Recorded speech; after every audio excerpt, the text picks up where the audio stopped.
Hi friends, నమస్తే అండి. మీ శ్రీలహరి. ఈరోజు నేను చక్కగా లావు పచ్చిమిరకాయలు తెప్పించాను. లావు పచ్చిమిరకాయలతో బీరకాయలు చక్కగా చట్నీ చేసుకుని చెప్పి బీరకాయలు కొన్ని గీసాను, సరిపడి గీరుకున్నానండి. ఇది ఎక్కువ కొంచెం ఆలోచించి ఆగానండి. ఈ మొక్కలు చక్కగా నీట్గా కట్ చేసుకొని పచ్చిమిరకాయ ముక్కలు చిన్న చిన్న ముక్కలుగా కోసుకొని కొంచెం ఆయిల్ వేసుకొని పచ్చిమిరకాయలను బీరకాయ ముక్కలు కలిపి చక్కగా మగ్గ పెడతామండి. మగ్గే ముందు కొంచెం చింతపండు వేసుకున్నాం లైట్గా. దాన్ని మన రోట్లో కానీ మిక్సీలో పట్టుకుంటాం.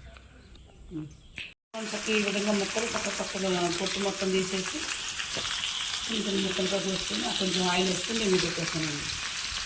చిన్నగా వంకాయలు ఇది కూడా చక్కగా ముక్కలు మొగ్గుతుంది. చింతపండు కాస్తంత వేసానండి. ఈ చింతపండు పచ్చిమిరకాయలు బీరకాయ ముక్క మంచిగా మగ్గిపోతే చక్క అప్పుడు మనం మిక్సీ పట్టేసుకున్నామండి. ఇది కూడా చక్కగా పచ్చిమిరకాయలు చింతపండు ఈ విధంగా మగ్గినాయండి. వీటిని చక్కగా మంచిగా వేసేసుకొని అన్ని సరిపడేవన్నీ పసుపు కొన్ని వేసేసుకున్న తర్వాత అప్పుడు మనం మిక్సీ పెట్టేసుకున్నామండి.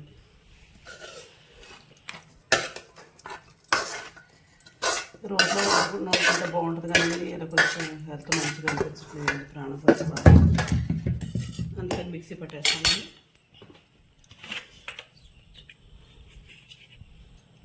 కొంచెం పసుపు, కొంచెం వెల్లుప్పు,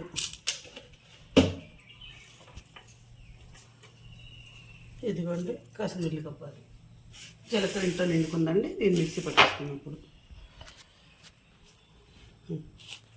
ఇదిగోండి ఈ విధంగా చక్క చట్నీ చక్క మిక్సీ పట్టేసుకొని బాక్స్లో పోసుకున్నానండి.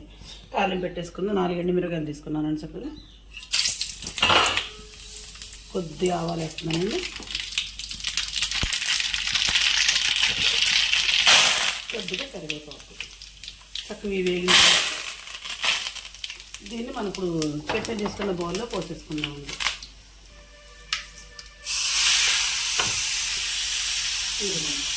నేనైతే బీరకాయ చట్నీ ఈ విధంగా చేసుకుంటానండి. బజ్జీ పచ్చిమిరకాయలతో బీరకాయ చట్నీ చేసింది ఈరోజు నేను. అందుకే తెల్లగా ఉంది చట్నీ. నేను చట్నీ చేసే విధానం మీకు నచ్చితే నాకు ఒక లైక్ ఇవ్వండి. Please subscribe.